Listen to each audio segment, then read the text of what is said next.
ఎన్టీఆర్ జిల్లా తిరువురు నియోజకవర్గం ఏకొండూరు మండలం రేపూడి గ్రామానికి చెందిన తరిగొప్పల హుస్సేన్ భార్య తరిగొప్పల పార్వతికి తెలుగుదేశం పార్టీ నేతలు విజయవాడ దుర్గగుడి పాలక మండలి డైరెక్టర్ పదవి కల్పించారు. 2020లో నా కూతురును తురిగొప్పల హుస్సేన్ పార్వతిల కుమారుడు సీతారామరాజుకు ఇచ్చి వివాహం జరిపించారు. పెళ్లి జరిపించిన దగ్గర నుండి అత్త మామ భర్త వరకట్నం ఇంకా కావాలని విధిస్తూ 2022లో అనకాపల్లి తీసుకుని వెళ్లి కొట్టి చంపేసి ఆత్మహత్యగా సృష్టించారన్నారు. కేసు విశాఖపట్నం కోర్టులో ప్రస్తుతం నడుస్తోంది. మా పాపని చంపారంటే ఘోరంగా అతి ఘోరంగా కొట్టి చంపాడండి మా అల్లుడు. ఆ కేసు నడుస్తుందంటే A1గా మా అల్లుడు ఉన్నాడంటే, A2గా వాళ్ళ నాన్నగారు ఉన్నారంటే, A3గా వాళ్ళ అమ్మగారు ఉన్నారంటే.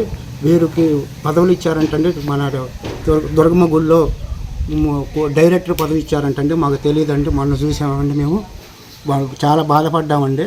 అలాంటి నేర చరిత్ర గల వాళ్ళకి పదవి ఎట్టిచ్చారో తెలియదండి. వాళ్ళు హాయిగా తిరుగుతున్నారండి, బెయిల్ మీద ఉన్నారు. ఇది రమేష్ రెడ్డి గారికి తెలుసండి, వాసం ముని గారికి తెలుసండి. వాళ్ళు ఎమ్మెల్యే గారు అప్పుడు తిరిగినప్పుడు వాళ్ళన్నా చెప్పాలండి. సినీ గారికి తెలియదు అనుకుంటే, ఎమ్మెల్యే గారికి తెలియదు అనుకుంటా. ముని గారికి వైజాగ్ కూడా వచ్చాడండి, మా అమ్మాయికి 20 లక్షలు ఇస్తున్నా అన్నాడండి. ఆ కేసే అన్నామండి. కేసు నడవాలి మేము అన్నామండి. శిక్ష పడాలన్నామండి. అయినా సరే 3 సంవత్సరాలు శిక్ష పడలేదండి. వీళ్ళు పదవులు వచ్చారు హాయిగా. రేపు ఈ కేసుని ఏరుగారుతారండి, పోలీసులు సలాం చేస్తారండి. వాళ్ళు వస్తుంటే వాళ్ళకి దండాలు పెడతారండి.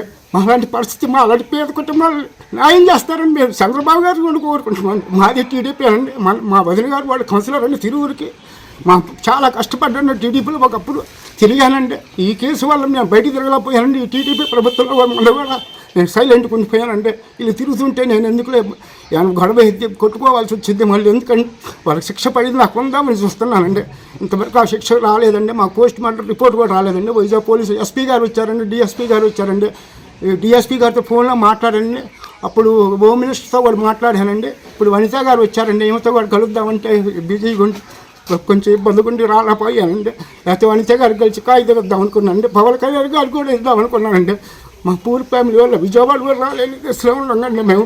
లేకపోతే కలుద్దాం అనుకున్నానండి. మొన్న ఈ విషయం తెలిసిందండి. ఆ దుర్గమ్మ గుడిలో అమ్మవారి దగ్గర వాళ్ళు ఉంటే వెంటండి అంత నేరగాల చరిత్రగా వాళ్ళు అక్కడ ఉండి ఏం చేస్తారండి, మనుషులు అందరూ అమ్ముకుంటారండి, వాళ్ళు లంచాలు తీసుకుంటారండి. నాకు తెలుసండి, మా అమ్మాయిని ఎప్పుడు కట్నంతో వేధించారండి.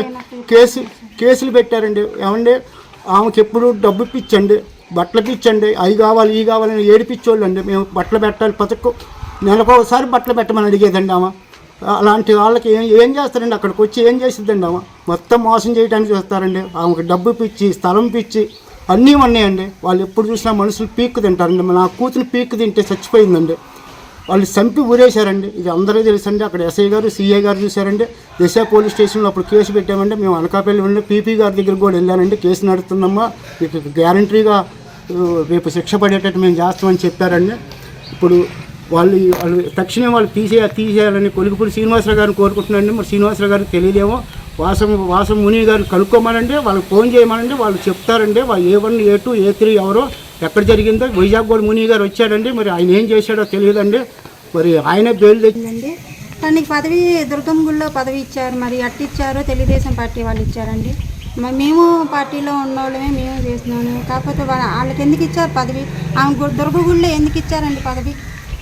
అది హంతకుళ్ళు అండి, హంతకురాలండి. ఆమె బెయిల్ మీద తిరుగుతున్నారు వాళ్ళు. మా పాపని చంపేసిన వాళ్ళకి పదవి ఇస్తే మంచి వాళ్ళందరూ ఏమైపోవాలి? ఇంకా నా బిడ్డకి న్యాయం జరగలేదు, అసమంటోళ్ళ పైకి తిరుగుతున్నారు. మరి మిగతా వాళ్ళందరూ అన్యాయం జరుగుతుంది. మాకు న్యాయం జరగకోకుండా చేస్తున్నారు. హ్యాపీగా తిరుగుతున్నారు పక్కన.